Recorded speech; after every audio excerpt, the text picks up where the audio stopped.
Hello dear students. तो कैसे हैं आप लोग? उम्मीद है आप बढ़िया से अपनी पढ़ाई कर रहे होंगे और आप डीएस जेई चैनल या डीएस साइंस इंस्टीट्यूट से जुड़ करके बहुत ही अच्छा महसूस कर रहे होंगे।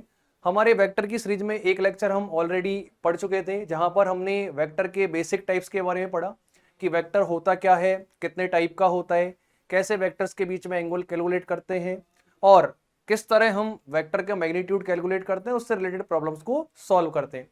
आज की क्लास में हम वेक्टर का एक मेजर पोर्शन जो हमारे बहुत ज़्यादा काम आने वाला होता है उसके बारे में पढ़ेंगे, जो कि आपका एडिशन ऑफ वेक्टर्स। अगर हम बात करें एडिशन ऑफ वेक्टर की, तो कभी भी दो वेक्टर क्वांटिटी को जब हम ऐड करते हैं तो नॉर्मल आपके जो एब्स्ट्रैक्ट अलजेब्रा के लॉज हैं उनको फॉलो नहीं करता। वेक्टर एडिशन में हम बेसिकली तीन लॉज के बारे में पढ़ते हैं, जो कि आपके triangle law of vector addition, parallelogram law of vector addition और तीसरा है आपका polygon law of vector addition. इन लॉज के बारे में बात करने से पहले मैं आपको एक बेसिक एग्जांपल बताता हूं, कोई भी एक वेक्टर क्वांटिटी को हम कैसे ऐड करते हैं। जैसे सबसे बेसिक एग्जांपल है डिस्प्लेसमेंट। डिस्प्लेसमेंट आपने कहीं ना कहीं पढ़ा ही होगा। डिस्प्लेसमेंट की अगर मैं बात करूं तो डिस्प्लेसमेंट क्या होता है? Shortest distance between initial and final position. किसी भी पार्टिकल का इनिशियल और फाइनल पोजीशन के बीच का जो शॉर्टेस्ट डिस्टेंस होता है उसे हम क्या बोलते हैं? डिस्प्लेसमेंट। सपोज मैं अपना एक जर्नी कर रहा था, मैंने ए पॉइंट से अपनी जर्नी को स्टार्ट किया, ठीक है। मैंने ए पॉइंट से अपनी जर्नी को स्टार्ट किया और ए पॉइंट से मैं मूव करके पहुंचा बी पॉइंट तक। इस ड्यूरेशन में मैंने मान लो सर्टेन डिस्टेंस ट्रेवल की होगी, तो क्या मेरा डिस्प्लेसमेंट वेक्टर ए से बी के डायरेक्शन में होने वाला है। अब बी पॉइंट से वापस मैंने अपनी जर्नी करी और मैं एक सी पॉइंट तक गया, तो इस समय मेरा डिस्प्लेसमेंट वेक्टर बी से सी डायरेक्शन में होगा और फाइनली मैं मेरी जर्नी कंप्लीट करके वापस ए पॉइंट पर आ गया। अगर आपसे क्वेश्चन पूछे what will be my displacement, तो आपका आंसर क्या होगा? 0। क्यों? क्योंकि मेरा इनिशियल पोजीशन भी ए था और फाइनल पोजीशन भी क्या है? मेरा ए। यानी कहने का मतलब जहां से मैंने जर्नी स्टार्ट की वापस मैं वहीं पे आ गया, तो मेरा नेट डिस्प्लेसमेंट क्या हुआ? 0। यानी अगर मैं इन तीन वेक्टर्स की बात करूं, A B vector, B C vector और ए सी वेक्टर, तीनों का नेट सम क्या आया? 0। क्या हम कह सकते हैं A B vector plus B C vector plus C A vector, क्या तीनों मिलाकर के आपका नेट सम 0 के इक्वल है? क्यों? क्योंकि मेरा डिस्प्लेसमेंट क्या है? 0। और हमने क्या किया? सी ए वेक्टर को राइट हैंड साइड में भेज दिया, तो आपका क्या बना? A B vector plus B C vector equals to minus of C A vector. अब लास्ट क्लास में हमने पढ़ा था negative of vector. Negative vector क्या होता है? ऐसे वेक्टर जिनका मैग्नीट्यूड तो सेम हो पर डायरेक्शन क्या हो? अपोजिट। अगर सी ए वेक्टर का मेरे को नेगेटिव बनाना है तो मैग्नीट्यूड तो इसी लेंथ का होना चाहिए, पर डायरेक्शन क्या होनी चाहिए आपकी? अपोजिट। यानी ये जो एरो डाउनवर्ड डायरेक्शन में, कहीं अपवर्ड डायरेक्शन में हो जाएगा। यानी अगर मैं कहूं तो ये जो वेक्टर मैंने आपका ड्रॉ किया है माइनस सी ए वेक्टर, क्या ये minus C A vector A B और बी सी वेक्टर के रिजल्टेंट को इंडिकेट कर रहे हैं? यानी ये दोनों वेक्टर मिलकर के क्या इस थर्ड वाले वेक्टर के इक्वल है? अगर आप ध्यान से देखो तो अगर मैं कहूं कि हमारे पास एक ट्रायंगल है, ठीक है, उस ट्रायंगल की 3 साइड्स है आपका। हमारे पास एक ट्रायंगल है जिसकी ट्रायंगल की कितनी साइड्स है आपकी? 3 sides, A B, B C और ए सी। अगर दो साइड आपका जो सेम डायरेक्शन को इंडिकेट कर रहे हैं, ए बी और बी सी, तो थर्ड साइड जो कि हमारा सी ए था वो अपोजिट डायरेक्शन में क्या करेगा? क्या इनके रिजल्टेंट को इंडिकेट करेगा? यानी अगर हम इस वेक्टर का यहां पे अगर हम ध्यान से देखें तो हम कह सकते हैं क्या A B vector plus B C vector is equals to A C vector,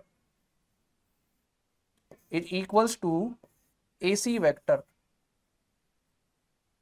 क्योंकि इस समय मैंने ए सी वेक्टर की डायरेक्शन अपोजिट रखी इन दोनों के, तो यहां से हमारा आता है ट्रायंगल लॉ ऑफ एडिशन।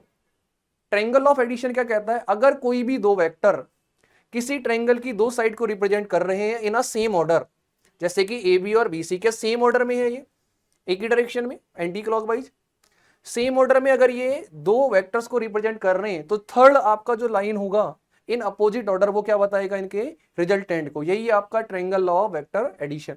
समझ में triangle law of vector addition क्या है? अगर दो वेक्टर आपके ट्रायंगल की दो साइड्स को रिप्रेजेंट कर रहे हैं ना सेम ऑर्डर, तो थर्ड जो अपोजिट डायरेक्शन में होगा वो क्या बताएगा इनका रिजल्टेंट। इससे रिलेटेड मैं आपको एक क्वेश्चन कराता हूं। जैसे क्वेश्चन पूछा हुआ था आपका कि तीन वेक्टर आपके बने हुए हैं, एक ए वेक्टर, एक बी वेक्टर, एक सी वेक्टर है, पूछ रहा है which of the following relation is correct. तो आपको क्या चेक करना है? सबसे पहले आपको चेक करना है कि कौन से दो वेक्टर सेम डायरेक्शन में या सेम ऑर्डर में। और आप ध्यान से देखो तो क्या ए वेक्टर और बी वेक्टर का ऑर्डर सेम है? अब इन दोनों का ऑर्डर सेम है और सी आपका अपोजिट डायरेक्शन में, तो क्या ट्रायंगल लॉ ऑफ एडिशन कहता है कि जो दो वेक्टर सेम डायरेक्शन में होते हैं उनका रिजल्टेंट क्या होगा आपका थर्ड वेक्टर। तो क्या हम कह सकते हैं C vector will be equal to A vector plus B vector, यानी कि आपका ऑप्शन नंबर ए क्या हो जाएगा करेक्ट। तो यहां से हमें पता चला कि जब भी हमारे पास दो वेक्टर हो जिनमें आपको कैलकुलेट करना हो कि दो वेक्टर्स का रिजल्टेंट क्या आने वाला है, तो आप ट्रायंगल अप्लाई करके कह सकते हैं कि अगर ये आपका एक कंप्लीट क्लोज ट्रायंगल को रिप्रेजेंट कर रहे हैं तो थर्ड साइड जो आपका अपोजिट डायरेक्शन में होगा वो इनका रिजल्टेंट बताएगा। अब रिजल्टेंट वेक्टर जो हमें मिलेगा उसमें भी दो चीजें होंगी आपका, एक तो मैग्नीट्यूड और एक डायरेक्शन। अब कैलकुलेट कैसे करें? तो हमने कहा हमारे पास मान लो एक ट्रायंगल था, ठीक है, जिसमें हमारे पास थी दो साइड्स, एक ए बी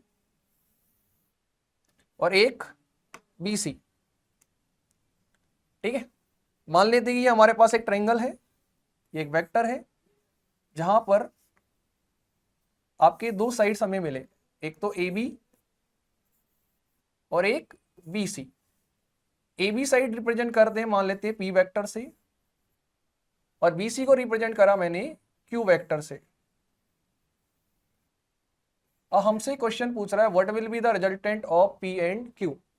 तो हमें पता है कि इनका जो रिजल्टेंट होगा क्या वो थर्ड वेक्टर होगा जो कि अपोजिट डायरेक्शन में होगा ट्रायंगल के। तो हमने कहा अगर ये ट्रायंगल कंप्लीट करते तो क्या ये ए सी जो है इनका रिजल्टेंट वेक्टर होने वाला है। तो हमने कहा A C will be there resultant vector. अगर आप ट्रायंगल अप्लाई करें तो दो डायरेक्शन ए बी और बी सी के सेम डायरेक्शन में, तो हम ट्रायंगल अप्लाई करके लिख सकते हैं कि R vector will be equals to P vector plus Q vector. अब हमें ये तो पता चलेगा कि पी और क्यू का रिजल्टेंट आर वेक्टर है, और अगला क्वेश्चन आता है कि आर वेक्टर का वैल्यू क्या होगा। अब आर वेक्टर में दो चीजें होंगी, एक तो इसका मैग्नीट्यूड, एक इसका डायरेक्शन। तो देखते हैं मैग्नीट्यूड डायरेक्शन कैसे कैलकुलेट करें। अगर मेरे को आर वेक्टर का मैग्नीट्यूड निकालना है तो क्या मैं यहां पर इस लाइन को थोड़ा आगे बढ़ाऊं? अगर मैं इस लाइन को थोड़ा आगे बढ़ाऊंगा तो हमें देखने को मिलेगा कुछ ऐसा। यहां से मैं एक परपेंडिकुलर ड्रॉ करा, मान लेते पॉइंट है आपका डी। तो क्या आप ध्यान से देखें तो इस ट्रायंगल में हमें क्यू की वैल्यू पता है, यानी कि इस ट्रायंगल का हमें हाइपोटेनस पता है। अगर मेरे को इस ट्रायंगल का बेस और परपेंडिकुलर कैलकुलेट हो जाए तो क्या मैं ट्रायंगल ए सी डी की हेल्प से आर की वैल्यू निकाल सकता हूं? हमने कहा दो वेक्टर ए और बी के बीच का एंगल है थीटा, क्या यही वो थीटा एंगल होगा? क्योंकि दो वेक्टर्स के बीच का एंगल होता है angle between their head and tail. हमने कहा ये एंगल आपका थीटा है, तो क्या हम बीडी की वैल्यू निकाल सकते हैं? अगर आप ज्योमेट्री लगाएं तो इस थीटा एंगल के लिए बीडी होगा बेस और क्यू हुआ आपका हाइपोटेनस। तो हमने कहा for triangle B C D क्या कॉस थीटा की वैल्यू होने वाली है आपका बेस अपॉन हाइपोटेनस। बेस कितना है आपका? बेस है आपका बीडी और हाइपोटेनस की वैल्यू है क्यू। तो क्या बीडी की वैल्यू आ जाएगी आपकी क्यू कॉस थीटा। सिमिलरली अगर आप साइन थीटा कैलकुलेट करें तो साइन थीटा क्या परपेंडिकुलर अपॉन हाइपोटेनस होता है। तो हम कह सकते हैं क्या सिमिलरली हम परपेंडिकुलर की भी वैल्यू निकाल सकते हैं। परपेंडिकुलर की वैल्यू आएगी आपकी C D equals to Q sine theta. तो अगर आप ध्यान से देखो तो हमें ट्रायंगल ए डी सी में बेस भी कैलकुलेट हो गया और हाई परपेंडिकुलर भी कैलकुलेट हो गया। अगर मैं इस ट्रायंगल को वापस से रीड्रॉ करूं तो आपका कुछ ऐसा बनने वाला है।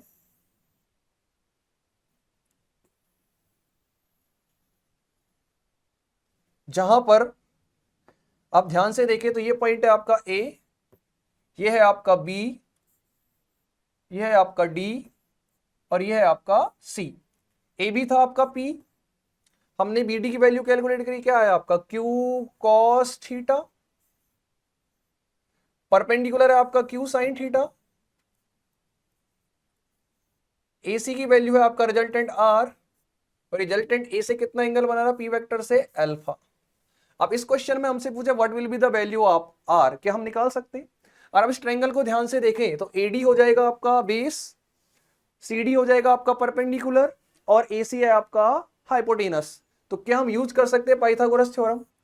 फ्रॉम पाइथागोरस थ्योरम PGT, क्या हम कह सकते हैं परपेंडिकुलर का स्क्वायर यानी कि Q sin थीटा का स्क्वायर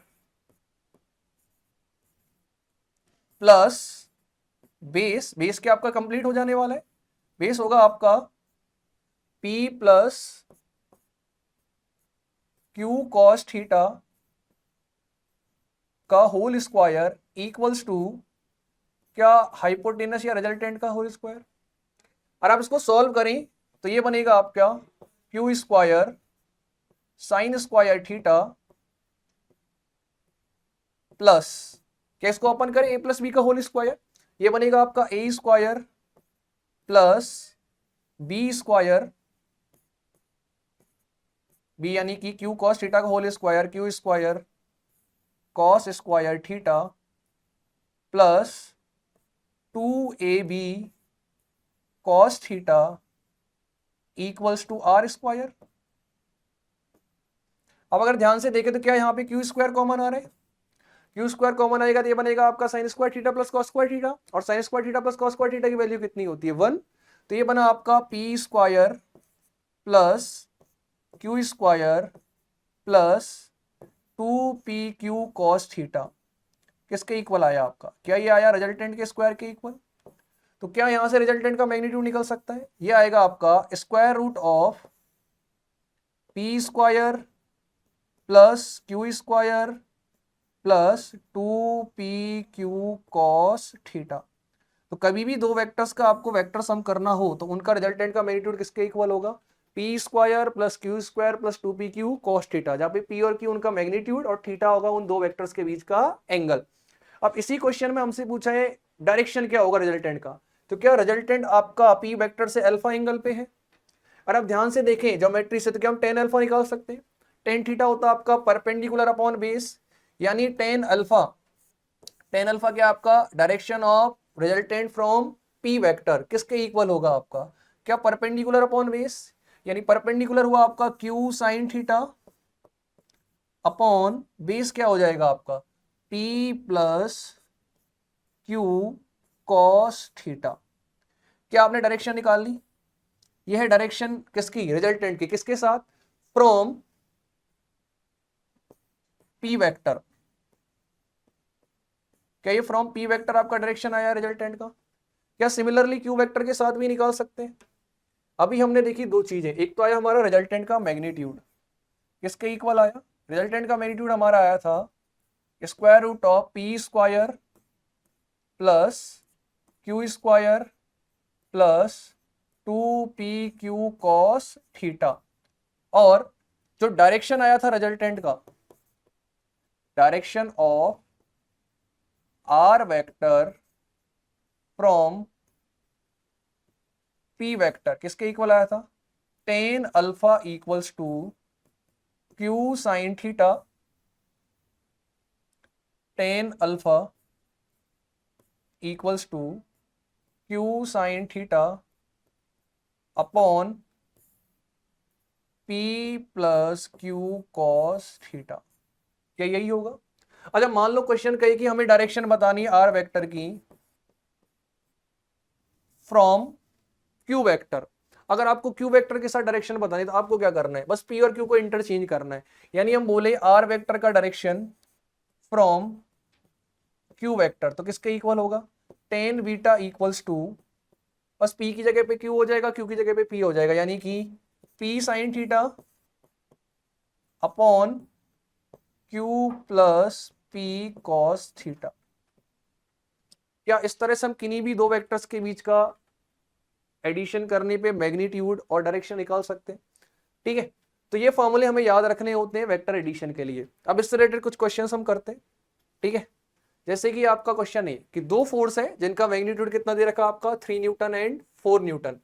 कह रहा है कि they are acting on a body, calculate the resultant force if the angle between them is 0 degree, 180 degree और 90 डिग्री। यानी हमसे 3 क्वेश्चन पूछे एक में। कह रहा है कि दो फोर्स है 3 न्यूटन और 4 न्यूटन का, उनका रिजल्टेंट आपको पता है जब उनके बीच में एंगल कितना हो 0 डिग्री। अगर हम सॉल्व करें फर्स्ट वाले के लिए, क्या हमने रिजल्टेंट का फॉर्मूला पढ़ा था, क्या होता है आपका A square plus B square plus 2ab cos theta, क्या यही फॉर्मूला होगा। अब फर्स्ट वाला वेक्टर कितना है आपका मैग्नीट्यूड 3, तो हमने कहा r equals to square root of 3 का स्क्वायर प्लस 4 का square plus 2 into 3 into 4 cos 0 degree. और आप ध्यान से देखें तो कॉस 0 डिग्री की वैल्यू कितनी होती है 1, तो ये हो गया आपका 1। तो ये आया r वेक्टर किसके equal, square root of 3 square क्या 9 प्लस 16 प्लस 3 4 12 24, तो क्या है आपका 49 बन गया। 49 ये रिजल्टेंट की वैल्यू किसके इक्वल आई आपका 7 न्यूटन। ये आंसर कब आया, जब दोनों के बीच में एंगल कितना था आपका 0 डिग्री। अगला क्वेश्चन है जब इनके बीच में एंगल कितना हो 180 डिग्री, क्या फॉर्मूला सेम ही रहने वाला है, बस थीटा की जगह कितना आ जाएगा आपका cos 180 डिग्री। तो हमने कहा resultant equals to square root of 3 का स्क्वायर प्लस 4 का square plus 2 multiply 3 multiply 4 cos 180 degree. क्या cos 180 डिग्री की वैल्यू होती है -1, तो ये बनेगा आपका रिजल्टेंट इक्वल्स टू 3 का स्क्वायर यानी कि 9 प्लस 16, ये -1 हो गया तो बनेगा माइनस का 24, क्या आएगा 25 माइनस 24 यानी कि स्क्वायर रूट ऑफ 1, तो आपका आंसर कितना आ जाएगा 1 न्यूटन। यानी जब ये दो वेक्टर एक दूसरे से 180 डिग्री के एंगल पे होंगे तो आपका आंसर कितने आने वाला है 1 न्यूटन। थर्ड बोला है कि जब ये दोनों 90 डिग्री के एंगल पे हो, अगर ये 90 डिग्री के एंगल पे है तो आपको फॉर्मूले में बस थीटा की जगह पे क्या यूज कर लेना 90, और हमें पता है cos 90 का वैल्यू कितना होता है, cos 90 का वैल्यू होता है आपका 0। तो क्या ये बनेगा आपका 2 मल्टीप्लाई 3 मल्टीप्लाई 4 cos 90, cos 90 होने वाला है 0, तो क्या मेरा आंसर आ जाएगा ओनली स्क्वायर रूट ऑफ 3 का स्क्वायर प्लस 4 का स्क्वायर यानी कि 9 प्लस 16 यानी कि √25। रिजल्टेंट कितना है आपका 5 न्यूटन। यानी जब एंगल इनके बीच का 90 डिग्री था तो इनका रिजल्टेंट कितना आ रहा है आपका 5 न्यूटन। जैसा कि हम देख सकते हैं डायरेक्शन चेंज होने से इनके बीच का जो रिजल्टेंट है उसकी वैल्यू भी क्या हो रही है आपकी चेंज। तो इसीलिए हम वेक्टर क्वांटिटी जो होती है वो डायरेक्शन पे डिपेंड करते हैं, इनका आंसर क्या आता है डिफरेंट डिफरेंट। कुछ क्वेश्चन और देखते हैं, जैसे कि आपका एक क्वेश्चन है कि दो इक्वल फोर्स है जिनकी वैल्यू कितनी है P और इनके बीच में कितना एंगल है आपका 120 डिग्री, तो आपका मैग्नीट्यूड ऑफ रिजल्टेंट क्या होगा। इस क्वेश्चन को आपको एज अ डाटा भी याद रखना है। इसका जो रिजल्ट है वो आपको कई सारे क्वेश्चन में डायरेक्टली सॉल्व करने में हेल्प करता है। आपको याद रखना है कि जो दो वेक्टर्स होते हैं सेम मैग्नीट्यूड के, उनके बीच में मैग्नीट्यूड का रिजल्टेंट कितना आएगा अगर उनका एंगल कितना हो 180 डिग्री 120 डिग्री। हमने कहा रिजल्टेंट निकालना है, तो रिजल्टेंट निकालने का फॉर्मूला हमने अभी देखा कितना होता है, रिजल्टेंट का फॉर्मूला होता है आपका A square plus B square यानी कि Q square plus 2pq cos theta, क्या यही होगा। क्वेश्चन ने कहा दोनों का मैग्नीट्यूड सेम है और मैग्नीट्यूड कितना मानना आपको p, तो हमने लिख देते हैं r equals to square root of p square plus p square plus 2 into p cos 120 degree. आपको ट्रिग्नोमेट्री में याद होगा cos 120 डिग्री कौन सा क्वाड्रेंट है, सेकंड क्वाड्रेंट, और सेकंड क्वाड्रेंट में cos नेगेटिव होता है, यानी इसकी वैल्यू कितनी आने वाली, इसकी वैल्यू आने वाली आपकी माइनस का हाफ। तो ये बना आपका p square plus p square का 2p square plus 2p square into इसकी वैल्यू हुई माइनस का हाफ, क्या 2 से 2 कैंसिल हो जाएगा, तो क्या माइनस का p स्क्वायर बना, 2p स्क्वायर में से p स्क्वायर के ना, तो आंसर कितना है आपका रूट का p स्क्वायर, और p स्क्वायर की वैल्यू कितनी है ये आपका p, यानी कि आपका रिजल्टेंट भी किसके इक्वल आएगा, रिजल्टेंट भी आया आपका p के इक्वल। आपको ये रिजल्ट डायरेक्टली याद रखना है कि जब भी दो वेक्टर जिनका मैग्नीट्यूड सेम हो और उनके बीच में एंगल कितना हो 120 डिग्री, तो उनका रिजल्टेंट भी सेम होगा और उनके मैग्नीट्यूड के ही इक्वल होगा। इसी क्वेश्चन को मैं ऐसे पूछता कि दो यूनिट वेक्टर हैं जो एक दूसरे पे एक सर्टेन एंगल थीटा पे एक्ट कर रहे हैं और उनका रिजल्टेंट भी एक यूनिट वेक्टर है, तो उनके बीच का एंगल कितना होगा? तो क्या आपका आंसर 120 डिग्री आएगा। क्यों? क्योंकि यूनिट वेक्टर मतलब उसका मैग्नीट्यूड 1 है, अब दोनों का मैग्नीट्यूड 1 है और रिजल्टेंट का मैग्नीट्यूड भी क्या है? 1। तो दो वेक्टर्स और उनके रिजल्टेंट तीनों का मैग्नीट्यूड अगर सेम आ रहा होता है तो उनके बीच का एंगल कितना होता है आपका? 120 डिग्री। ठीक है, एक क्वेश्चन और देखते हैं। इस क्वेश्चन में कह रहा है कि आपका दो फोर्सेज हैं 2p एंड √2p, ठीक है, और ये एक दूसरे पे सर्टेन एंगल पे एक्ट कर रहे हैं। आपको बताना है कि इनका रिजल्टेंट अगर √10p है तो आपका जो थीटा है उनके बीच का एंगल वो कितना होगा। तो हमने कहा इस बार हमें क्वेश्चन में तीनों डाटा दे दिए, क्या क्या?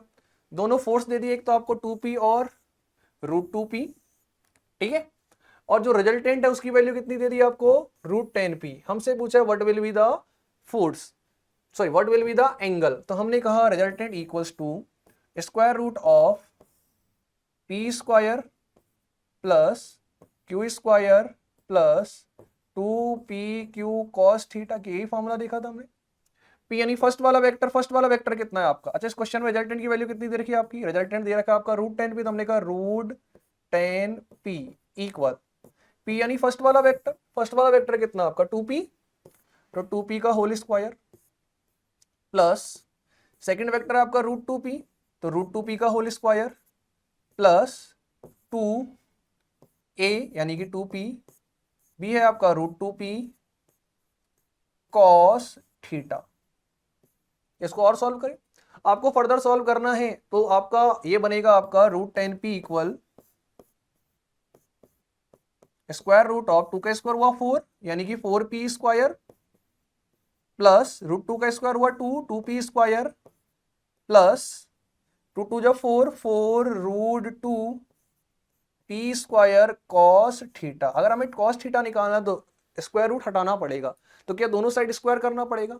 तो हमने कहा स्क्वायरिंग बोथ साइड, हम दोनों साइड स्क्वायर करेंगे तो ये बनेगा आपका 10p स्क्वायर इक्वल्स टू, ये बना 4 + 2 क्या 6p square plus 4√2p square cos theta.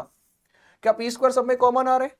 सब में कॉमन आ रहा है तो कैंसिल कर देते हैं, p स्क्वायर सबसे कैंसिल होगा तो ये क्या बना आपका 10 इक्वल 6 प्लस 4√2 cos थीटा। क्या यही बना? इधर 6 प्लस का इधर आएगा तो माइनस का, तो ये बन जाएगा आपका 4 इक्वल्स टू 4√2 cos थीटा। तो क्या से cos थीटा की वैल्यू आ जाएगी? cos थीटा आएगा आपका 4 डिवाइडेड बाई 4√2, क्या इट इज इक्विवेलेंट टू 1/√2, 4 से 4 कैंसिल हो जाएगा और हमें पता है 1/√2 यानी थीटा कितना हो जाएगा आपका 45 डिग्री। तो क्या दोनों फोर्सेज के बीच का एंगल हमें कैलकुलेट हो गया? तो इसमें बेसिकली तीन ही टाइप होते हैं आपके। पहला, दो फोर्स देगा आपको और पूछेगा बताओ उनके बीच में एंगल कितना है, या फिर उनका रिजल्टेंट कितना है, और एक पूछता है रिजल्टेंट का डायरेक्शन। ठीक है, तो ये है आपका triangle law of addition. Triangle law of addition simple बताता है कि अगर कोई भी दो वेक्टर आपके ट्रायंगल की दो साइड को रिप्रेजेंट कर रहे हैं तो थर्ड साइड आपका अपोजिट ऑर्डर में उनका रिजल्टेंट को इंडिकेट करेगा। अगला आता हमारा इसके बाद parallelogram law of vector addition. Parallelogram law of vector addition ही बिल्कुल आसान है। होता क्या पैरेललोग्राम लॉ ऑफ एडिशन? देखें आप एक बार, मान लो हमने कहा हमारे पास एक कोई पैरेललोग्राम है, ठीक है, अगर मैं इसका आपको पैरेललोग्राम को एक ड्रॉ करके दिखाऊं, मान लो हमारे पास एक क्या था, कोई पैरेललोग्राम था, ठीक है, ऐसा कुछ, क्या एक पैरेललोग्राम को इंडिकेट कर रहा है? पैरेललोग्राम मतलब वो शेप जिसमें आमने सामने वाली डायरेक्शन सिमिलर हो और एक दूसरे के इक्वल हो, पैरेलल लाइंस हो। मान लो आपका पैरेललोग्राम के दो साइड्स किसी भी दो वेक्टर को रिप्रेजेंट कर रहा है, जैसे कि यह है आपका p वेक्टर, यह है आपका q वेक्टर। तो पैरेललोग्राम लॉ ऑफ एडिशन कहता है कि अगर पैरेललोग्राम के दो एडजेसेंट साइड, एडजेसेंट यानी एक दूसरे के पास वाले, अगर वो दो वेक्टर्स को रिप्रेजेंट कर रहे हैं तो इसका जो डायगोनल होगा, पैरेललोग्राम का जो क्या होगा आपका डायगोनल, वो जो डायगोनल होगा वो क्या बताएगा, इनके रिजल्टेंट को बताएगा। वापस सुने, स्टेटमेंट क्या था? स्टेटमेंट ये था कि अगर आपका पैरेललोग्राम की दो एडजेसेंट साइड्स, अगर पैरेललोग्राम की दो एडजेसेंट साइड्स दो वेक्टर्स को रिप्रेजेंट कर रही है तो उनका जो रिजल्टेंट होगा वो क्या होगा? Diagonal of that parallelogram passing through that point. अब देखो कैसे, मान लो ये P और Q है, दो वेक्टर, इनके बीच में एंगल है थीटा। हमने फर्स्ट लेक्चर में देखा था कि किसी भी वेक्टर को हम पैरेलली शिफ्ट कर सकते हैं। क्यों? क्योंकि पैरेलली शिफ्ट करने से ना तो उनका मैग्नीट्यूड चेंज होता, ना ही उनका डायरेक्शन। क्या इस P वेक्टर को मैं पैरेलली शिफ्ट करके ऊपर की तरफ ले जा सकता हूं? अगर आप ध्यान से देखो, दोनों का मैग्नीट्यूड भी सेम और डायरेक्शन भी क्या है आपका? सेम। तो क्या ये भी आपका P वेक्टर हुआ? सिमिलरली क्या Q वेक्टर को भी हम पैरेलली शिफ्ट कर सकते हैं? अगर मैं Q वेक्टर को पैरेलली शिफ्ट करूंगा तो क्या ये आपका Q वेक्टर बन जाएगा? अब आप याद करो ट्रायंगल लॉ ऑफ एडिशन। अगर आप ध्यान से देखो, यहाँ पे आपके दो ट्रायंगल बन रहे हैं। इस ट्रायंगल को अगर आप देखो नीचे वाले को, तो क्या P वेक्टर और Q वेक्टर दोनों सेम डायरेक्शन में? तो R आपका जो अपोजिट डायरेक्शन में है, क्या इन दोनों के रिजल्टेंट को बताएगा? तो आप ट्रायंगल लॉ अप्लाई करके आप डायरेक्टली लिख सकते हैं कि R वेक्टर किसके इक्वल आएगा? R वेक्टर आएगा आपका P vector plus Q vector.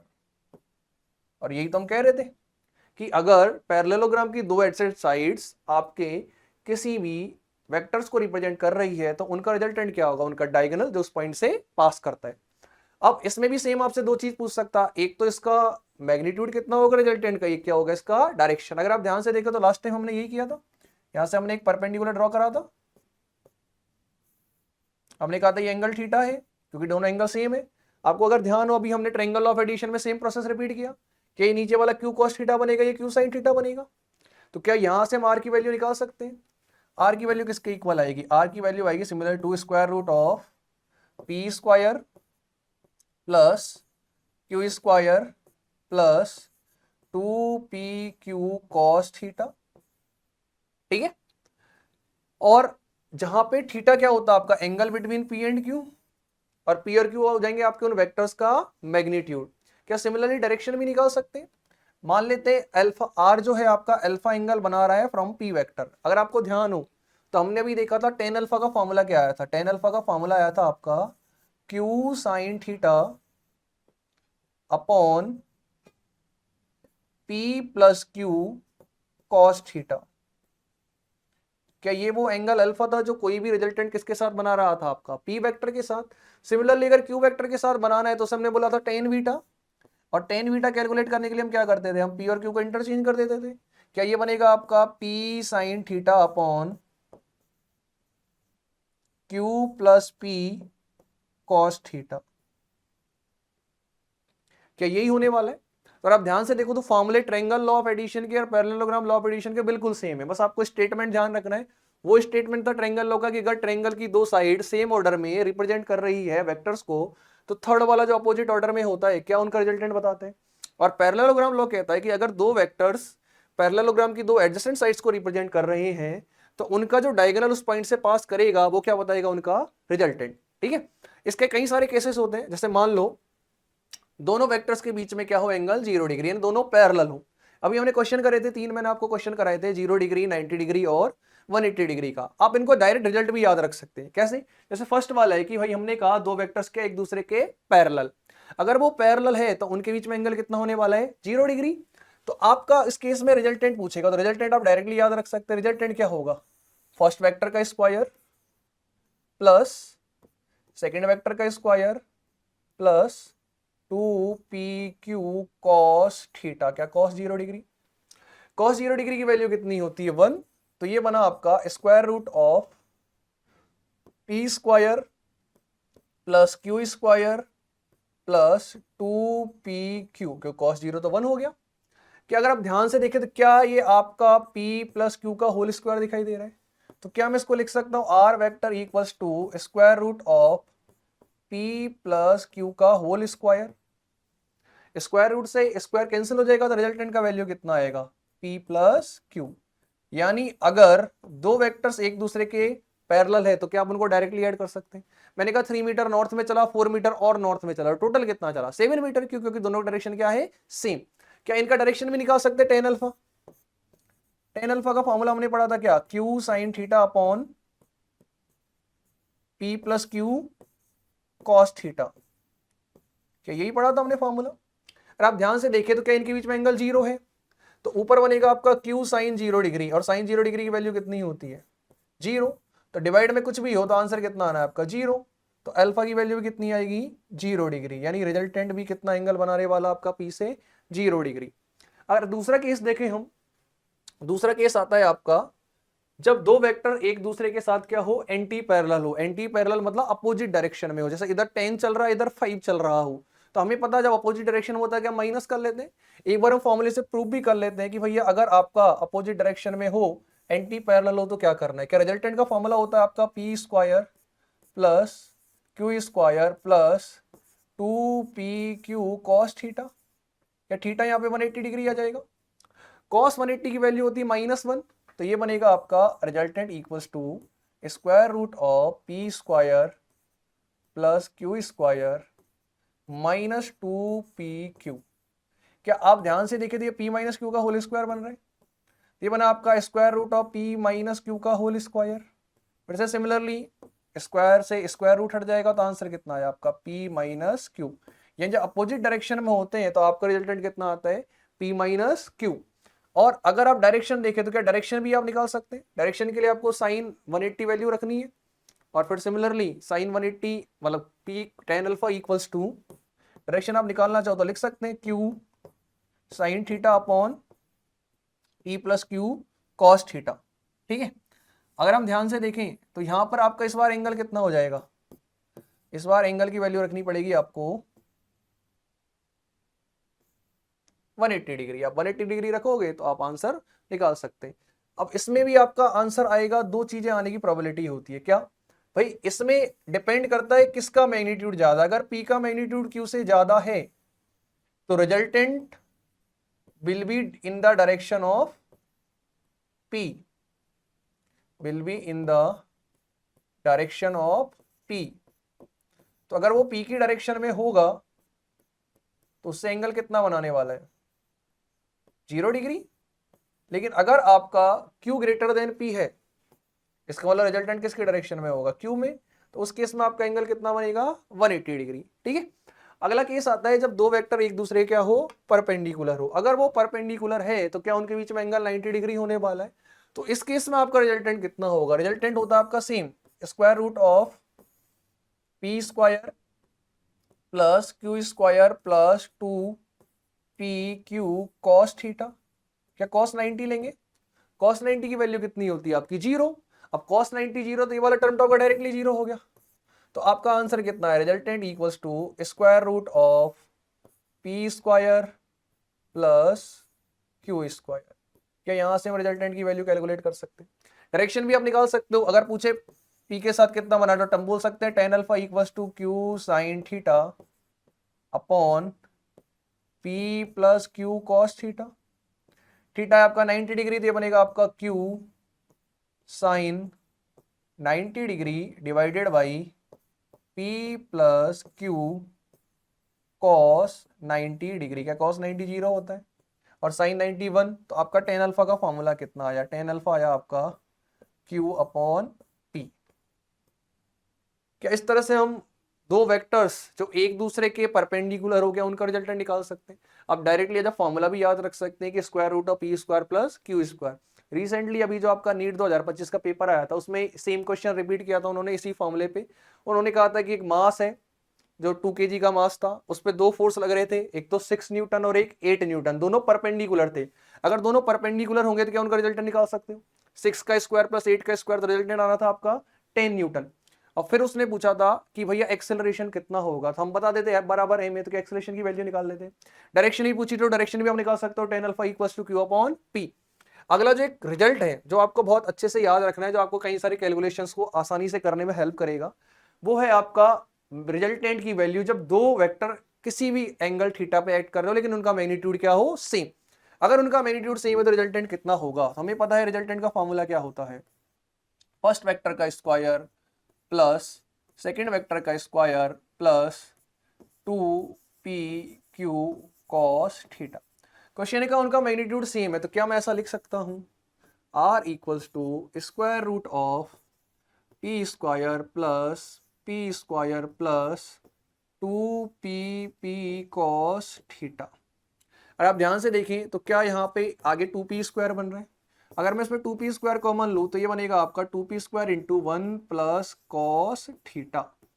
अब इसको आगे सॉल्व करना है तो आपको ट्रिग्नोमेट्री में कुछ फॉर्मूले जो डबल एंगल आइडेंटिटी में लिखाए जाते हैं वो आपको याद होने चाहिए।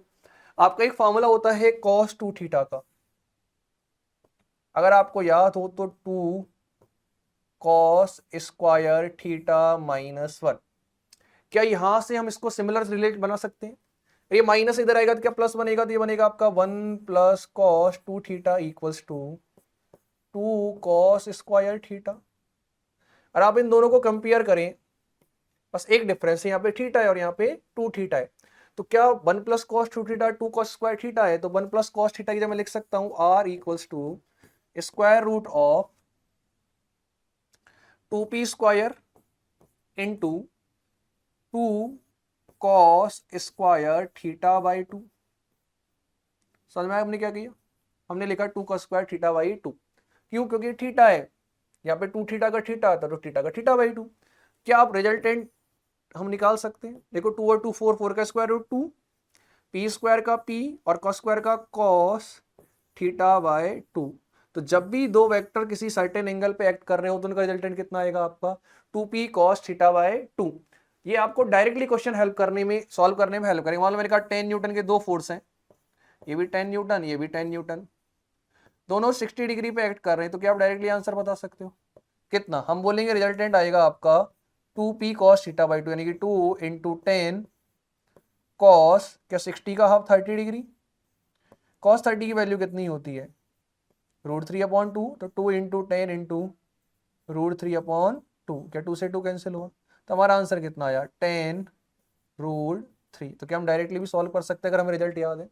तो एक तो आपके रिजल्ट याद रखना होता है, दूसरा जब भी दो वेक्टर सर्टेन एंगल थीटा पे एक्ट कर रहे हो और उनके बीच में आपका उनका मैग्नीट्यूड सेम हो, तो वो जो एंगल होता है वो एकदम इन बिटवीन होगा, यानी कि आपका जो रिजल्टेंट होगा वो दोनों से सेम एंगल बनाने वाला है। ये टोटल एंगल अगर ये थीटा है तो ये एंगल भी ऊपर वाला भी थीटा बाई 2 होगा और नीचे वाला भी क्या होगा थीटा बाई 2। ये भी प्रूव कर लेते हैं। देखो हमने पढ़ा था टेन अल्फा का फॉर्मूला, क्या होता है टेन अल्फा? टेन अल्फा होता है आपका क्यू साइन थीटा अपॉन क्या P plus Q cos theta. अब क्योंकि रिजल्टेंट आपको निकालना है, क्वेश्चन ने कहा दोनों वेक्टर्स का मैग्नीट्यूड सेम है, तो क्या मैं लिख सकता हूं tan alpha equals to P sine theta upon P plus P cos theta. क्या पी कॉमन आके कैंसिल हो जाएगा, तो ये बनेगा आपका कितना sine theta upon 1 plus cos theta. क्या अभी मैंने आपको प्रॉपर्टी बताई 1 प्लस कॉस थीटा को हम क्या लिख सकते हैं 2 cos square theta by 2। Similarly आपका एक फॉर्मूला और होता है साइन 2 थीटा का। साइन 2 थीटा का फॉर्मूला होता है आपका 2 साइन थीटा कॉस थीटा। क्या यहां पे इन दोनों फॉर्मूलों का यूज करें तो ये बनेगा आपका tan alpha equals to sine theta की हमने रखा 2 sine theta by 2 into cos theta by 2 divided by 2। क्या ये रिजल्टेड आता है आपका कॉस स्क्वायर थीटा बाई 2। आप ध्यान से देखें तो एक कॉस से तो एक कॉस कैंसिल हो जाएगा, 2 से 2 कैंसिल हुआ तो साइन अपॉन कॉस क्या बना 10, तो ये बना आपका टेन अल्फा इक्वल्स टू क्या टेन थीटा बाई 2। आप इसको सॉल्व कर हम क्या लिख सकते हैं alpha equals to theta by 2। यानी अगर दो वेक्टर जिनका मैग्नीट्यूड सेम है उनका आपको रिजल्टेंट निकालना है तो मैग्नीट्यूड तो आएगा 2p cos थीटा बाई 2 और एंगल क्या होगा थीटा बाई 2, यानी एकदम उनके इन बिटवीन उनको बाइसेक्ट करते हुए जाएगा। तो ये रिजल्ट आपको स्पेशली याद रखना है, आपको कई सारी कैलकुलेशंस में इजीली सॉल्व करने में हेल्प करेगा। ठीक है, इनसे रिलेटेड कुछ क्वेश्चंस और देखते हैं हम। जैसे क्वेश्चन है आपका रिजल्टेंट ऑफ टू वेक्टर के डायरेक्ट फॉर्मूला बेस्ड क्वेश्चन है, हमें पता है आंसर क्या आएगा A square plus B square plus 2ab cos theta का स्क्वायर रूट। क्या सी ऑप्शन हो जाएगा? अगला क्वेश्चन है आपका कि दो वेक्टर से ए और बी उनको ऐड करा है तो the magnitude of their resultant vector is always, उनका मैग्नीट्यूड क्या होगा? अब जब भी आप दो वेक्टर्स को ऐड करेंगे तो उसका मैग्नीट्यूड एक पर्टिकुलर रेंज में लाई करता है। वो पर्टिकुलर रेंज क्या है?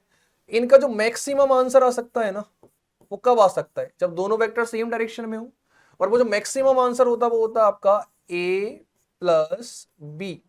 और मिनिमम आंसर क्या होगा? मिनिमम जब दोनों डिफरेंट डायरेक्शन में हो वो होता है आपका magnitude of a minus B.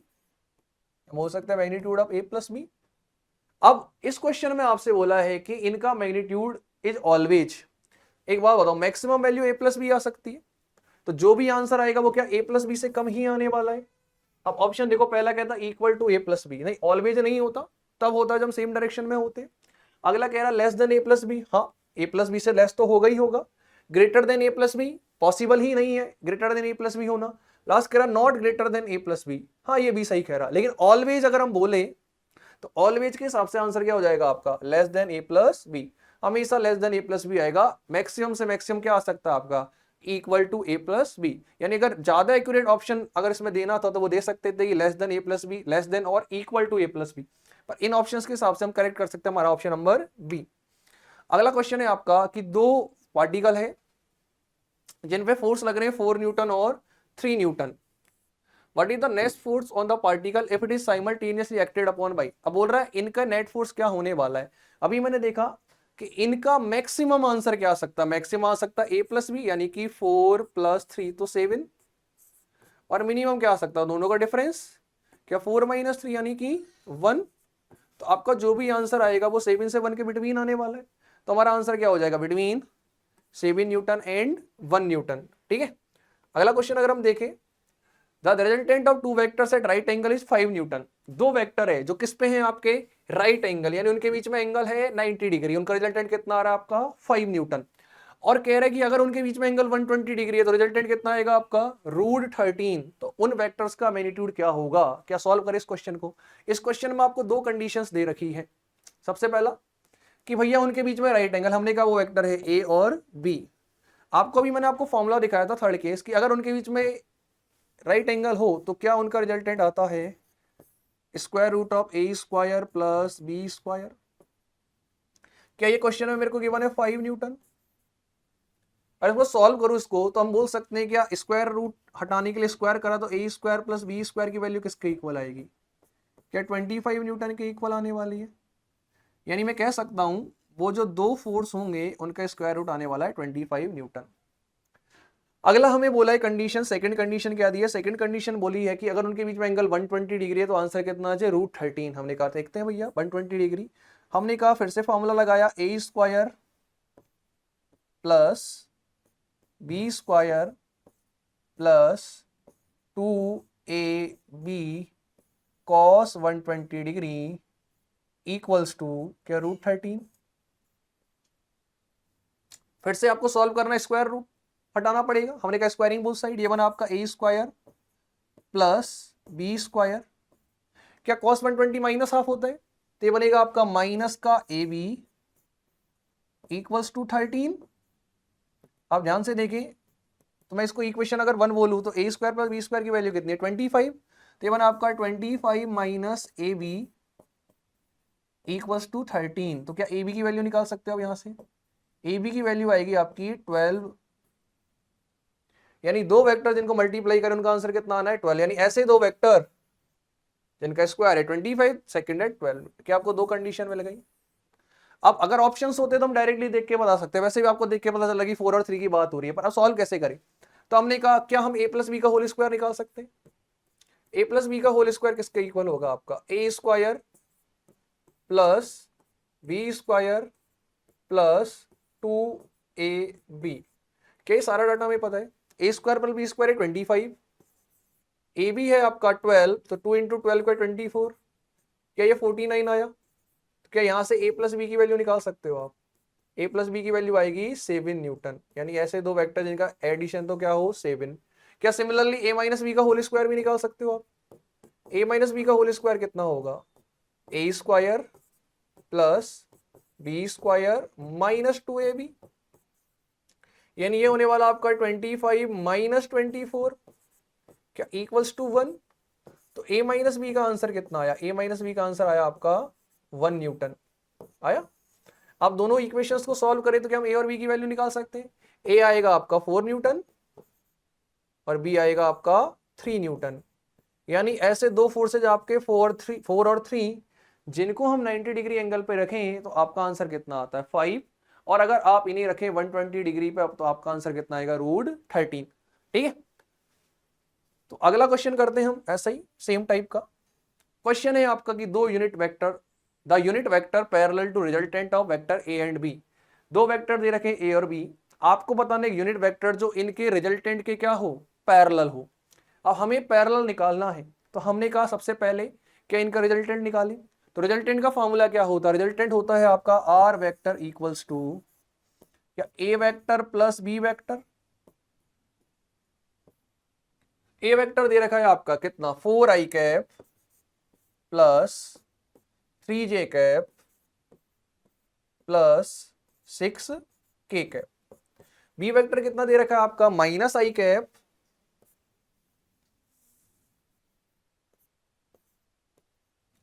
Plus 3j cap -8k cap. क्या a प्लस भी निकाल सकते हैं, देखो यहाँ पे 4i है -i है, तो आपका कितना बना 3i कैप प्लस 3 और 3 मिलके कितना बना 6j कैप -2k कैप। क्या यही आपका रिजल्टेंट वेक्टर आया। इन क्वेश्चन ने कहा आपको रिजल्टेंट वेक्टर निकालना तो है, पर वो कैसा होना चाहिए, यूनिट वेक्टर। तो क्या आप यूनिट वेक्टर बना सकते हैं। यूनिट वेक्टर अगर किसी भी वेक्टर को बनाना है, तो मैंने आपको कल बताया था लास्ट क्लास में कि यूनिट वेक्टर बनाने के लिए उस वेक्टर को उसी के मैग्नीट्यूड से क्या कर दो, डिवाइड दे दो। तो क्या इस वेक्टर का मैग्नीट्यूड निकाल सकते हैं, कैसे आएगा, इसका मैग्नीट्यूड आएगा आपका स्क्वायर रूट ऑफ 3 का स्क्वायर प्लस 6 का स्क्वायर प्लस -2 का होल स्क्वायर। क्या यही आने वाला है। 3 का स्क्वायर कितना होने वाला आपका 9, 6 का 36 प्लस 4, क्या ये आपका √49 आया, यानी इसका आंसर कितना आने वाला है आपका 7। तो हम कह सकते हैं आर वेक्टर का मैग्नीट्यूड 7 आया। तो इसका रिजल्टेंट वेक्टर का यूनिट वेक्टर क्या होगा, इस वेक्टर को यानी कि 3i cap plus 6j cap -2k cap को किससे डिवाइड कर देंगे, हम डिवाइड कर देंगे इसके मैग्नीट्यूड से यानी कि 7 से। ठीक है, तो आपका आंसर आ जाएगा 3i cap plus 6j cap -2k cap divided by 7। ठीक है, अगला क्वेश्चन देखें। अगला क्वेश्चन दे रखा है आपका कि magnitude of 4 pairs of displacement vector are given. हमें 4 पेयर दे रखे हैं डिस्प्लेसमेंट वेक्टर के। Which pair of displacement vector under vector addition fails to give a resultant vector. कह रहे हैं कि ऐसा कौन सा वेक्टर है जो वेक्टर लॉ ऑफ एडिशन में इस रिजल्टेंट को प्रोड्यूस नहीं कर सकता। हमने पहले भी बात करी थी, रिजल्टेंट प्रोड्यूस आपको करवाना है तो मैक्सिमम से मिनिमम के बीच में आएगा, यानी कि कोई भी वेक्टर का जो रिजल्टेंट होगा वो a प्लस बी के मैग्नीट्यूड से लेकर के a माइनस बी के रिजल्टेंट से लेकर के किस किस के बीच में रहने वाला है, क्या a प्लस बी के बीच में रहने वाला है, यानी मैक्सिमम हो सकता है आपका a प्लस बी, मिनिमम हो सकता है आपका a माइनस बी। चेक करें, आपको मैग्नीट्यूड लेके आना है 3।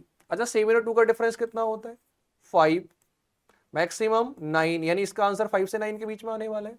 इसको चेक करें, इसका आंसर किसके किसके बीच में आना है 3 से 5 के, इसका आंसर किसके बीच में आना है 1 से लेके 5 के बीच में, इसका आंसर आना है आपका फिर से 2 से लेके 6 के बीच में। आप चारों ऑप्शनों को चेक करें तो एक ही ऐसा ऑप्शन है जिसकी रेंज में 3 नहीं आ रहा, जो कि आपका ऑप्शन नंबर ए। तो ए आपका 3 न्यूटन का मैग्नीट्यूड प्रोड्यूस नहीं कर सकता। कई बात समझ में आई। ठीक है, अगला क्वेश्चन है हमारा। हाँ, क्वेश्चन था आपका, दो फोर्सेज है 4 न्यूटन और एफ जो एक दूसरे पे एक्ट कर रहे हैं। 4 न्यूटन और एफ के बीच में एंगल दे रखा है आपका 120 डिग्री का। ठीक है, इनका जो रिजल्टेंट है, इनका रिजल्टेंट आपका परपेंडिकुलर आ रहा है किसके 4 न्यूटन के। हमें बताना है कि what will be the value of F. अब आपका रिजल्टेंट अगर परपेंडिकुलर आ रहा है तो नेट फोर्स का direction should be in perpendicular direction. तो हॉरिजॉन्टल में आपका नेट फोर्स क्या होना चाहिए 0। तो क्या मैं इसका हॉरिजॉन्टल कंपोनेंट लेके नेट फोर्स 0 कर दूं। ये एंगल आपका 120 डिग्री है, तो ये वाला एंगल कितना होगा आपका 60 डिग्री। तो क्या इसके दो कंपोनेंट आएंगे, एक वर्टिकल और एक हॉरिजॉन्टल। इसका हॉरिजॉन्टल कंपोनेंट कितना होने वाला है एफ कॉस 60 डिग्री होगा। अब क्योंकि नेट फोर्स आपका वर्टिकल डायरेक्शन में है तो ये दोनों कंपोनेंट क्या होने चाहिए इक्वल। तो मैं इन दोनों को इक्वल करूं तो हमारा आएगा F cos 60 degree equals to 4 cos 60 की वैल्यू कितनी होती है, हाफ। तो F की वैल्यू कितनी आई आपका, 8 न्यूटन। समझ क्वेश्चन, बहुत ही आसान क्वेश्चन है। तो हमारा फोर्स का वैल्यू कितना हो जाएगा, 8 न्यूटन। क्वेश्चन में आपका मेंशन है कि जो रिजल्टेंट है वो किसके परपेंडिकुलर है, आपका 4 न्यूटन के। ठीक है, अगला क्वेश्चन देखिए। अगला क्वेश्चन दे रखा है आपका, एक डायग्राम दे रखा है, ये जेईई मेंस का पूछा हुआ क्वेश्चन था। जेईई मेंस के क्वेश्चन में उसने कहा था कि इनमें से कौन सा रिलेशन सही है। तो ये प्योरली बेस्ड है आपका ट्रायंगल ऑफ एडिशन पे। तो एक एक को देखते हैं। जैसे फर्स्ट वाला ट्रायंगल अगर आप देखें तो फर्स्ट वाले ट्रायंगल में कौन सी दो साइड सेम डायरेक्शन में है, ए और सी तो आपका सेम डायरेक्शन में है और बी क्या है, अपोजिट डायरेक्शन में। तो हम कह सकते हैं कि बी वेक्टर फर्स्ट वाले के लिए किसके इक्वल होना चाहिए, आपका बी वेक्टर इक्वल होना चाहिए आपका ए वेक्टर प्लस सी वेक्टर के होना चाहिए। और सिमिलरली सेकंड वाले को अगर आप देखो तो क्या इसमें तीनों ही सेम डायरेक्शन में है। अगर तीनों सेम डायरेक्शन में तो क्या पार्टिकल वापस अपनी पोजीशन पे आ गया, तो नेट डिस्प्लेसमेंट क्या होगा, 0। तो क्या हम कह सकते हैं A vector plus B vector plus C vector equals to 0। Similarly third वाले को अगर आप ध्यान से देखो तो क्या सी वेक्टर और बी वेक्टर सेम डायरेक्शन में, नहीं। इसमें आप ध्यान से देखो सी वेक्टर और बी वेक्टर सेम ऑर्डर में, क्या ए अपोजिट में। तो क्या हम कह सकते हैं A vector is equals to C vector plus B vector.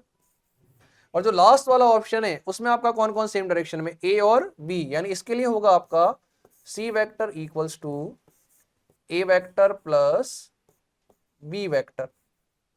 अब आप इसके अकॉर्डिंग ऑप्शंस को मैचेस, पहला वाला कह रहा है कि C vector equals to A plus B, C minus A plus B, तो क्या हम कह सकते हैं C vector equal A plus B. तो किसके इक्वल होगा, ये आपका कंडीशन फॉलो कर रहा है फोर्थ की। तो क्या ए आपका फोर्थ के इक्वल हो जाएगा, हम कह सकते हैं ए का वैल्यू किसके इक्वल होने वाला है, ए का वैल्यू इक्वल होने वाला है 4 के। सिमिलरली अगला बोल रहा है ए माइनस सी माइनस बी इक्वल 0, क्या ए का वैल्यू आएगा आपका बी प्लस सी के इक्वल। अब बी प्लस सी से इक्वल आने वाला कौन सा मैच कर रहा है, अगर आप ध्यान से देखो तो बी प्लस सी के इक्वल आने वाला है, यानी थर्ड आपका इससे मैच कर रहा है। अगला क्वेश्चन में लिख रहा है आपका B equal A plus C, B equal A plus सी क्या फर्स्ट से मैच करने वाला है, और लास्ट आपका किससे मैच कर रहा है, सेकंड से, क्योंकि यहाँ पे ए प्लस बी प्लस सी तीनों मिला के क्या होने वाले हैं, 0। ठीक है, तो ये प्योरली बेस्ड है आपके किस पे, ट्रायंगल ऑफ एडिशन पे। जेईई मेन का पूछा हुआ क्वेश्चन है और आपको कॉलम मैचिंग में पूछा था, कॉलम मैच कराने थे, मतलब ऑप्शंस दे रखे थे, आपको मैच कराना था। तो ए का 4, बी का 3rd, सी का 1st और डी का 2nd। ठीक है, अगला क्वेश्चन देखते हैं। क्वेश्चन कह रहा है कि resultant of two vector A and B is perpendicular to the vector A and its magnitude is equal to half of the magnitude of vector B. जैसा भी हमने क्वेश्चन करा था सिमिलर टाइप का क्वेश्चन है। देखो क्या कह रहा है, दो वेक्टर है ए और बी जो कि मेंशन किए हुए हैं एंड इनका जो रिजल्टेंट है वो किसके परपेंडिकुलर है, perpendicular to the vector A. ये आपका ए वेक्टर है, ये आपका बी वेक्टर है, और इनका जो रिजल्टेंट आने वाला है वो है आपका परपेंडिकुलर टू ए। क्या यहां तक कोई दिक्कत किसी को, अभी मैंने आपको बताया अगर इनका रिजल्टेंट परपेंडिकुलर आ रहा है तो क्या हम ये कह सकते हैं कि इसका हॉरिजॉन्टल कंपोनेंट दोनों का इक्वल होने वाला है। अगर मान लेते हैं क्वेश्चन में ए और बी के बीच में एंगल गिवन है थीटा, तो ये वाला एंगल कितना होगा, क्या 180 माइनस थीटा होगा। अगर ये 180 माइनस थीटा है तो क्या इसका हॉरिजॉन्टल कंपोनेंट निकाल सकते हैं, कितना आएगा आपका बी कॉस 180 माइनस थीटा आएगा। तो यहां से अगर हम इन दोनों को इक्वेट करें तो हमारा रिजल्ट क्या बनने वाला, हमारा रिजल्ट बनने वाला है A should be equals to B cos 180 minus theta. क्या तभी आपका रिजल्टेंट वर्टिकल में आ सकता है। कॉस 180 माइनस थीटा क्या माइनस कॉस थीटा हो जाएगा, तो आपका रिजल्ट क्या आया, A equals to minus B cos theta. तो क्या यहां से कॉस थीटा की वैल्यू निकाल सकते हैं, कॉस थीटा की वैल्यू आएगी आपका माइनस का ए अपॉन बी।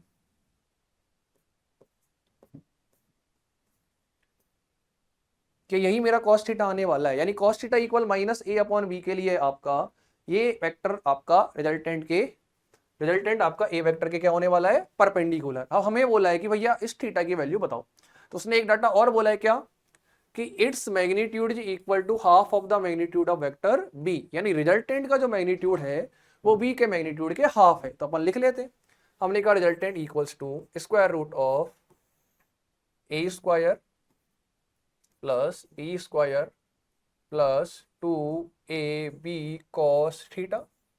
तो रिजल्टेंट किसके इक्वल आएगा आपका, ए की जगह पे ए का स्क्वायर प्लस बी का स्क्वायर।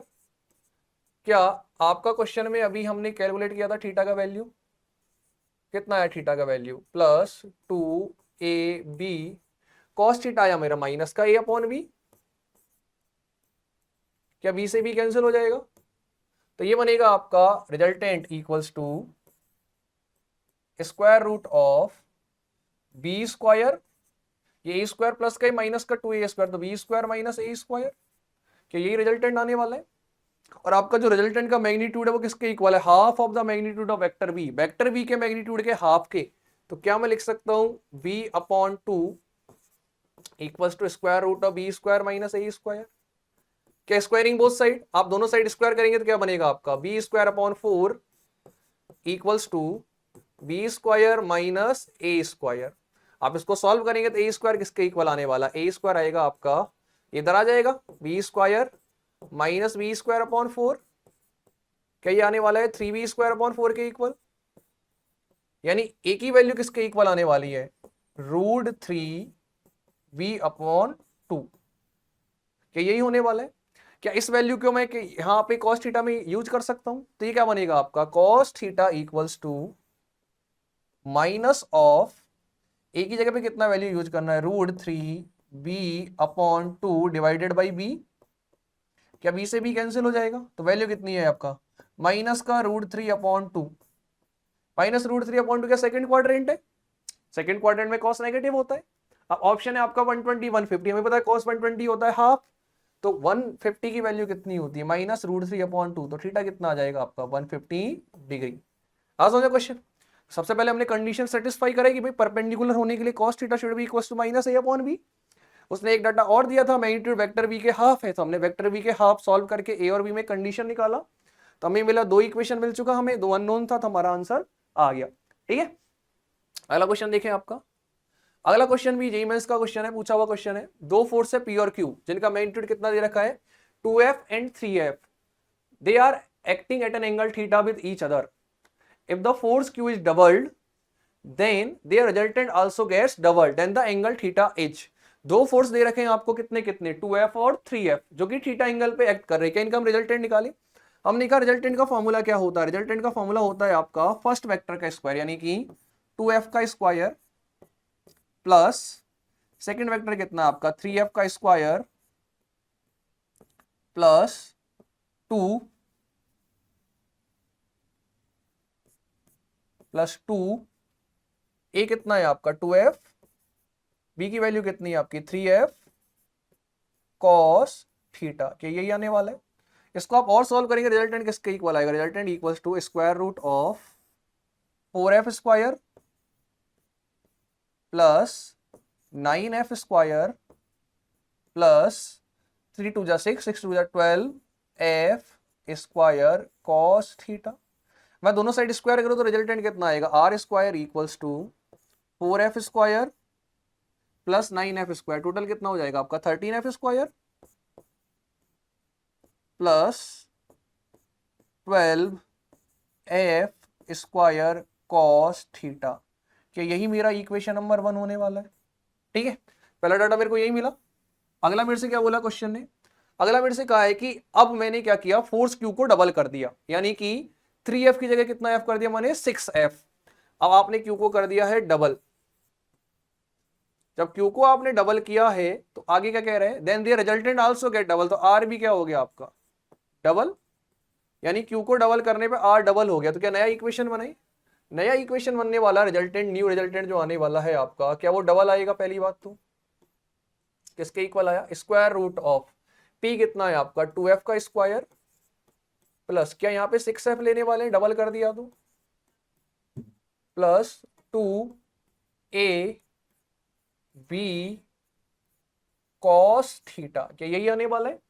अब हमने किया सॉल्व, तो ये बना आपका 2r equals to square root of 2 का स्क्वायर 4 एफ स्क्वायर, 6 का 36 F square plus 6 two 12 two 24 F square cos theta, क्या यही आया?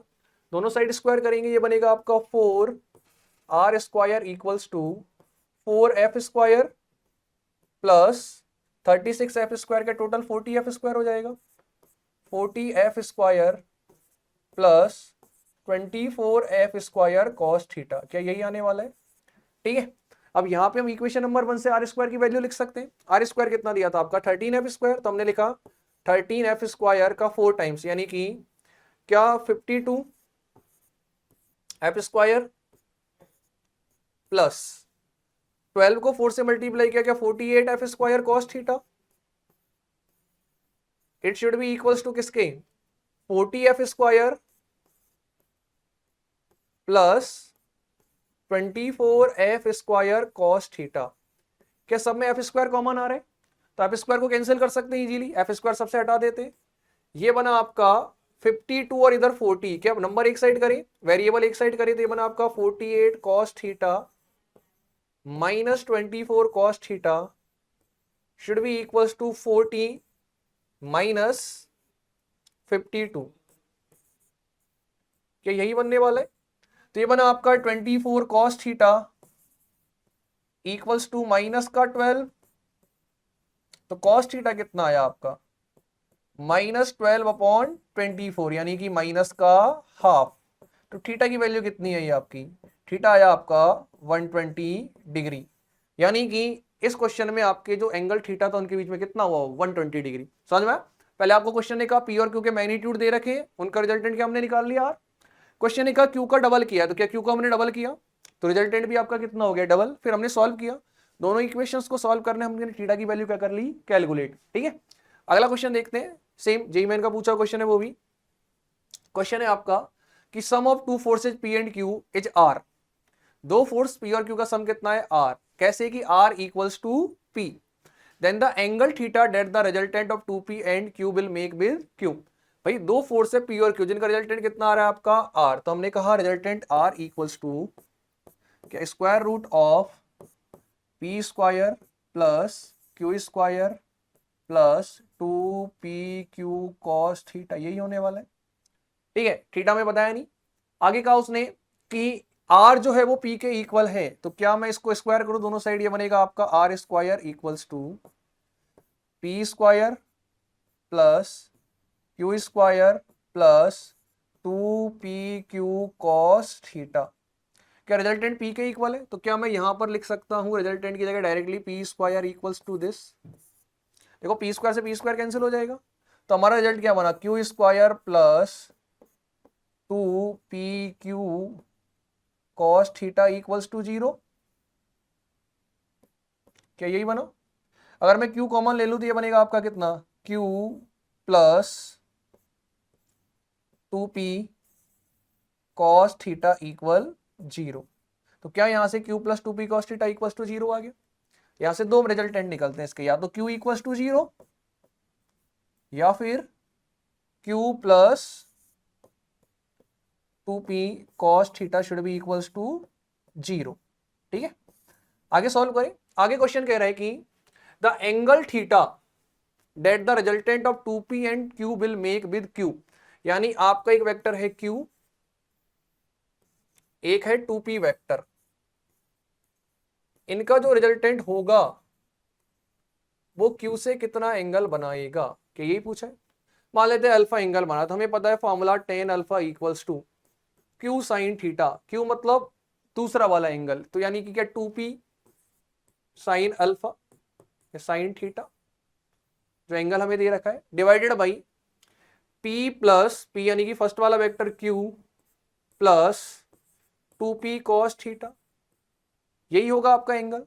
और आप ध्यान से देखें तभी हमने कैलकुलेट किया q plus 2p cos theta किसके इक्वल है 0, तो क्या आपका डिनोमिनेटर 0 हो जाएगा, तो tan अल्फा क्या आएगा, tan अल्फा आएगा आपका 2p sign theta upon 0।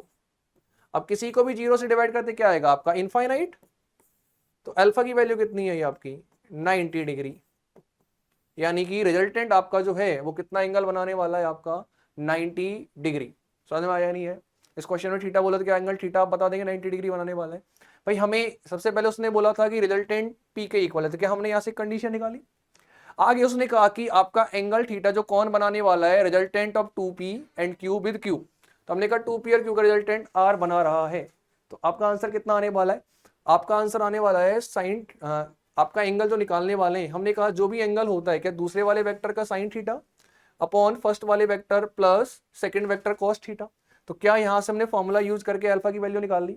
Alpha कितना है आपका 90 डिग्री। ठीक है, अगला है आपका polygon law of vector addition. अब पॉलीगन लॉ क्या कहता है, पॉलीगन लॉ एक सिंपल बात बोलता है कि आपका मान लो एक कोई पॉलीगन है, पॉलीगन में एक सिंपल एग्जांपल देता हूं, मान लो सेम जैसे हमने स्टार्ट किया था, मैंने चलना स्टार्ट किया ए पॉइंट से ए वेक्टर, फिर मैं दूसरे पॉइंट पर पहुंचा बी वेक्टर, फिर मैं तीसरे पॉइंट पर पहुंचा सी वेक्टर, चौथे पॉइंट पे गया डी वेक्टर और वापस लौट के आया तो ई वेक्टर।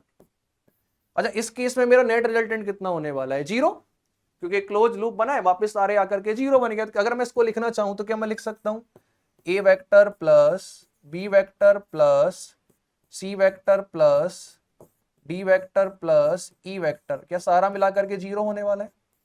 क्यों, क्योंकि सारे क्लोज कर्व को लूप बना रहे हैं। लेकिन एक को अगर मैं उधर भेजूं तो क्या बनेगा, राइट हैंड साइड में भेजने पे बनेगा A vector plus B vector plus C vector plus D vector equals to क्या माइनस ऑफ ई वेक्टर बना। यानी अगर आप ध्यान से देखें तो इन चारों का रिजल्टेंट किसके इक्वल है, इस वेक्टर के, बट इन अपोजिट डायरेक्शन। तो क्या ई का अपोजिट ये होगा, मैग्नीट्यूड सेम डायरेक्शन अपोजिट। यानी अगर यहीं पे डायग्राम में कुछ ऐसे ड्रॉ कर रहा होता जिसमें A vector B vector C vector D vector ये चारों सेम ऑर्डर में होते हैं, लेकिन जो ई वेक्टर जो क्लोज कर रहा है ये अपोजिट ऑर्डर में होता, तो क्या हम कह सकते हैं इन चारों का रिजल्टेंट इस साइड के जो अपोजिट ऑर्डर में उसके इक्वल होगा। तो यही बताता आपका पॉलीगन लॉ ऑफ वेक्टर। ये कहता है कि नंबर ऑफ साइड्स, जैसे पॉलीगन में n साइड्स होंगी मान लो आपकी, हमने कहा भाई हमारा पॉलीगन में कितनी साइड है आपकी n साइड, उन n साइड में से n minus one side, total कितनी साइड है आपकी n साइड, उन n साइड्स में से आपका n माइनस वन साइड्स अगर वेक्टर्स को रिप्रेजेंट कर रही है इन सेम ऑर्डर, ऑर्डर क्या होना चाहिए आपका सेम, यानी क्लॉकवाइज क्लॉकवाइज, एंटी क्लॉकवाइज तो एंटी क्लॉकवाइज। तो वो जो आपका क्लोजिंग साइड होगा, एक जो क्लोजिंग साइड बचेगा वो इन सबके किसको इंडिकेट करेगा, आपका रिजल्टेंट को। यानी कि अगर यहाँ पे आप देखो ये आपका वन वेक्टर, ये टू है, ये थ्री है, ये फोर है, तो क्या हम कह सकते हैं 1 + 2 + 3 + 4 ये सारे सेम ऑर्डर में, तो इनका रिजल्टेंट किसके इक्वल होने वाला आपका 5 वेक्टर के। क्या ये बात समझ में आई। इसी को हम क्या बोलते हैं, polygon law of vector addition. ठीक है, इससे रिलेटेड कुछ क्वेश्चंस देखते हैं। जैसे क्वेश्चन पूछा गया था, आपका ये डायग्राम बन के आया है, पूछ रहा है कि इनमें से कौन सा करेक्ट रिलेशन है, या फिर पीएस की वैल्यू आपको निकालनी है। तो आप अगर इस लूप को ध्यान से देखें तो हमें पूछा है पीएस किसके इक्विवेलेंट होगा, तो हमने पी से स्टार्ट किया, क्या पी क्यू इस डायरेक्शन में है, क्यू आर इस डायरेक्शन में है, आर एस इस डायरेक्शन में, क्या तीनों सेम ऑर्डर में है, और ये जो है वो इनके अपोजिट ऑर्डर में। तो क्या हम कह सकते हैं इन तीनों के रिजल्टेंट के इक्वल क्या आपका पीएस होने वाला है। तो हम कह सकते हैं पीएस वेक्टर किसके इक्वल होने वाला, PS vector equals to P Q vector plus Q R vector plus R S vector.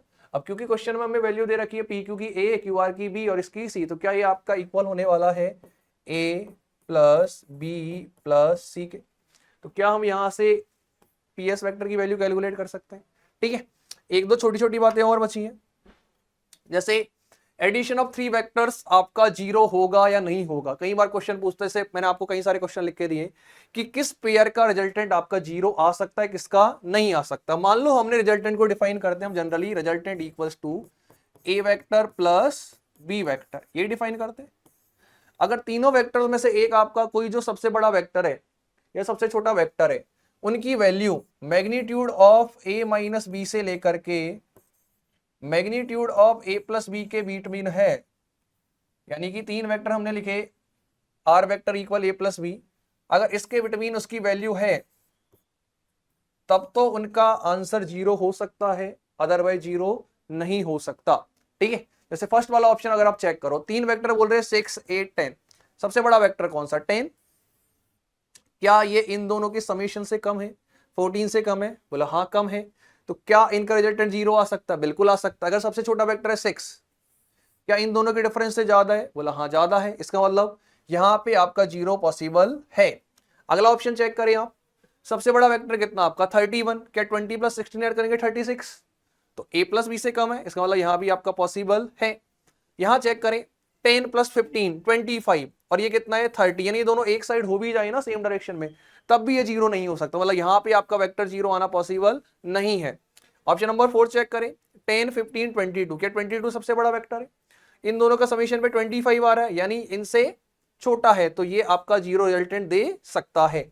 अच्छा यहां चेक करें सबसे बड़ा कितना है आपका 50, क्या इनके सम 60 से कम है, इसका मतलब यहां भी 0 पॉसिबल है। यहां चेक करें सबसे बड़ा वेक्टर है आपका 40, जो कि इनके समेशन से भी ज्यादा है, यानी यहां आपका 0 आना पॉसिबल नहीं है। यहां सबसे बड़ा है आपका 12, जो कि इन दोनों के समेशन 8 और 3 11 से ज्यादा है, यानी यहां भी आपका 0 होना पॉसिबल नहीं है। और लास्ट में भी आपका 11 है, जो कि इन दोनों के समेशन 9 से ज्यादा, मतलब यहां भी आपका 0 पॉसिबल नहीं है। तो आप समझ गए होंगे कि कब आपका एडिशन ऑफ 3 वेक्टर 0 होगा, कब नहीं होगा। अगर आपका थर्ड वेक्टर दोनों के वेक्टर के समेशन से भी ज्यादा जा रहा है, इसका मतलब 0 होना पॉसिबल नहीं है। ठीक है, एक बात और छोटी बात, जैसे 3 बातें आपको याद रखनी है, वो बातें क्या है, आपके कई बार क्वेश्चन बोलेगा कि आपके पास 2 वेक्टर है, जैसे पहला पॉइंट लिखा हुआ है कि resultant of 2 vectors of unequal magnitude can never be 0, यानी मेरे पास 2 वेक्टर जिनका मैग्नीट्यूड सेम नहीं है, तो क्या उनका रिजल्टेंट 0 आ सकता है, क्या बिल्कुल नहीं आ सकता। क्यों, रिजल्टेंट 0 होने का मतलब उस पर नेट फोर्स होना चाहिए 0।